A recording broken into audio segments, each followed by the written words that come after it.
Hello, જાગુસ kitchen જર્નીમાં આપ સૌનું સ્વાગત છે.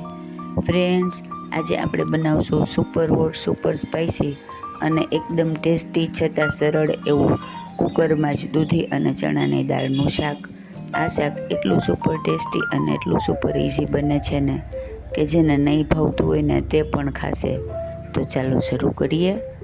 સૌથી પહેલાં મેં 300 ગ્રામ જેટલી દૂધી લીધી છે અને ત્યારબાદ આપણે તેને છાલ ઉતારી લેશું.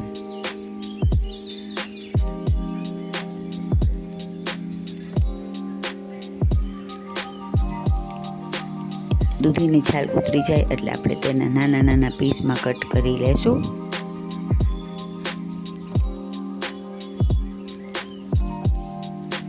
જુઓ, આટલા નાના નાના આપણે પીસ કરવાના છે. ફ્રેન્ડ્સ, આમાં આપણે કાચી દૂધી અને કાચી ચણાની દાળ લેશું તો પણ આ શાક એકદમ સરસ રીતે ચડી જશે અને સુપર ટેસ્ટી બનશે. હવે આપણે તેમાં થોડું પાણી નાખી અને તેને ધોઈ લેશું. ત્યારબાદ મેં અડધો કપ જેટલી ચણાની દાળ 1 કલાક પહેલાં પલાળી રાખેલી છે તે લેશું. ચણાની દાળ એકદમ ફૂલીને સરસ થઈ ગઈ છે. હવે આપણે એક કુકરમાં 4 ચમચી જેટલું તેલ લેશું. તેલ થોડુંક આમાં વધારે નાખવાનું છે. તેલ આવી જાય એટલે તેમાં 5 ચમચી જીરું, 5 ચમચી રાઈ અને 5 ચમચી અજમો એડ કરીશું. અજમાથી આનો ટેસ્ટ ખૂબ જ સરસ આવશે.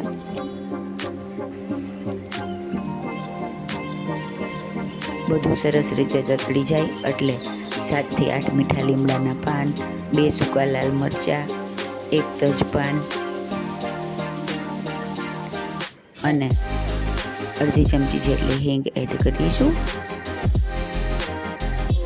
ફ્રેન્ડ્સ, આ બધા મસાલાથી આ શાક એકદમ સોડમદાર બનશે. ત્યારબાદ આપણે તેમાં અડધી ચમચી જેટલી આદુ મરચાંની પેસ્ટ એડ કરીશું. આમાં આપણે લસણ ડુંગળી કસાનો ઉપયોગ કરતા નથી, તેમ છતાં આ દૂધી દાળનું શાક એકદમ સુપર ટેસ્ટી અને સુપર યમ્મી એટલું બનશે ને કે હું તમને શું કહું. હવે આપણે તેમાં દૂધીના પીસ એડ કરી દઈશું અને ત્યારબાદ ચણાની દાળ એડ કરી દઈશું. ચણાની દાળમાંથી પાણી બધું કાઢી નાખવાનું છે. હવે આપણે તેને મિક્સ કરી લેશું.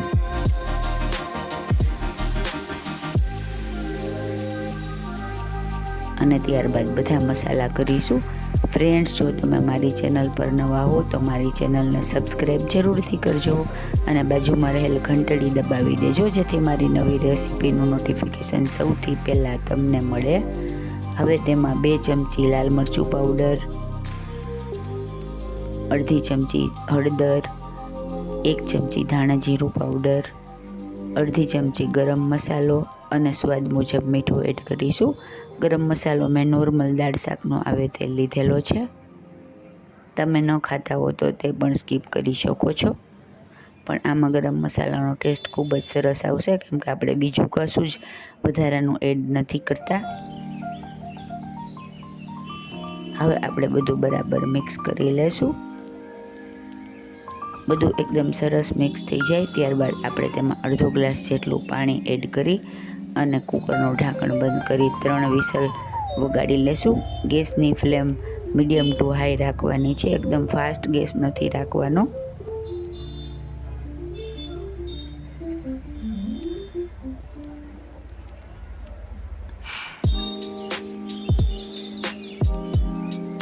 ફ્રેન્ડ્સ, આ શાક ગરમ રોટલી ભાત સાથે ખૂબ જ સરસ લાગે છે અને દૂધીના શાકના આપણે નવા વર્ઝન બનાવતા હોય એમાંનું આ એક ખૂબ જ સુપર ટેસ્ટી અને સુપર ઇઝી વર્ઝન છે.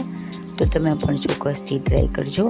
હવે કુકર એકદમ સરસ રીતે ઠંડુ થઈ જાય ત્યારબાદ આપણે તેને ખોલીશું અને ખોલીને જોઈ લેશું. જો આપણું એકદમ ગરમા ગરમ શાક રેડી થઈ ગયું છે. હવે આપણે તેને ચેક કરી લેશું. આપણી દૂધી અને દાળ એકદમ સરસ રીતે ચડી ગયા છે.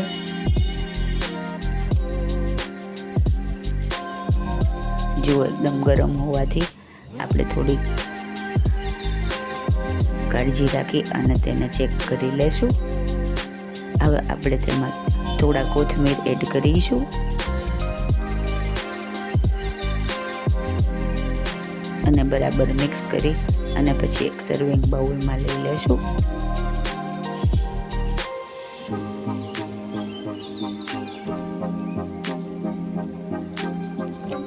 ફ્રેન્ડ્સ, આને તમે ગરમા ગરમ ફુલકા રોટલી કે ભાત સાથે ખાઈ શકો છો. હવે આપણે ઉપરથી થોડી કોથમીર અને એક તળેલું લાલ મરચું એડ કરી અને તેને ગાર્નિશ કરીશું, જેને એકદમ જોરદાર જોતાં જ બનાવવાનું મન થઈ જાય અને બનાવો એટલે રોટલી તો ઓછી જ પડે એવું સુપર ટેસ્ટી, સુપર ઇઝી અને સુપર યમી આપણી દૂધી ચણાની દાળનું શાક રેડી છે. ફ્રેન્ડ્સ, જો તમને મારી રેસીપી પસંદ આવી હોય તો મારી ચેનલને લાઇક, શેર અને સબસ્ક્રાઈબ જરૂરથી કરજો. ધન્યવાદ.